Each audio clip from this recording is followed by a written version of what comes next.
I'm heading down into the basement here at Anton's in Kansas City to check out their aquaponic system where they sustainably raise tilapia that's then served here at the restaurant. Come on with me.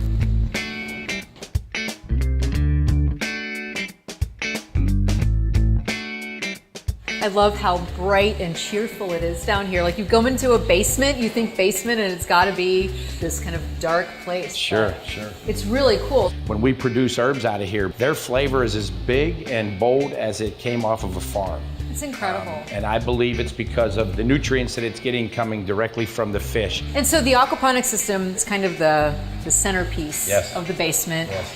And how did you build it? Why did you build it? You know, my last restaurant that I had was cheesesteaks and pizza, which I know wasn't the healthiest thing in the world, but now that I'm a dad, I think a lot more about it. And my family, growing up, we had a garden, we had game to eat. You know, local products to eat, and our gene pool is pretty healthy. There's a lot of things today that I see out there, you know, 1 in 87 in autism rates.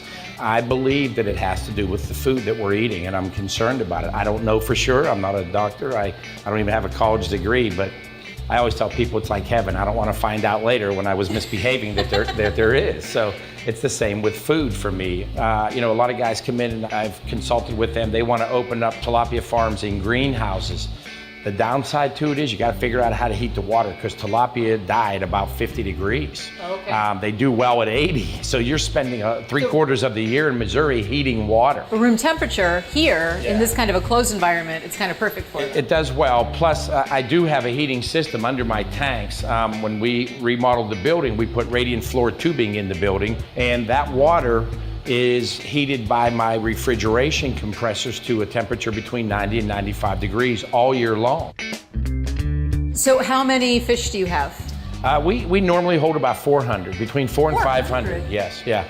In a commercial tilapia operation, they'll farm as many as 3 fish per gallon of water. I hold about 1,000 gallons here, and we have about 800 in the tanks, and we hold about 1 fish per gallon and a half. We don't believe in overloading. We don't use copper nitrates or anything for fecal problems. You know, we just want to filter naturally. Can we go in there and take a look? Because I Sure. am so curious now.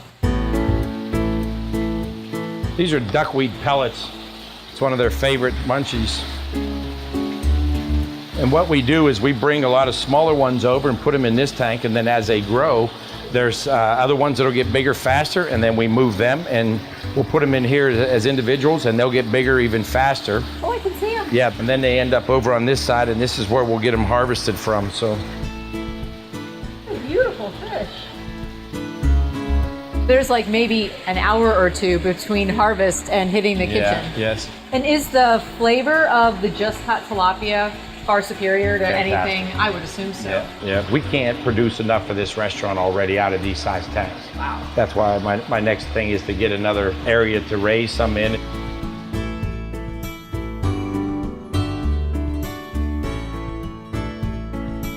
There are so many issues regarding sustainability in seafood.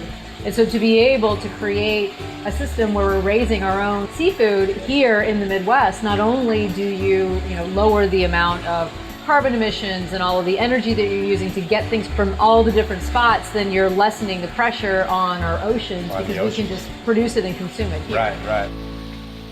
Well, I think we should get in the kitchen and try those fish tacos.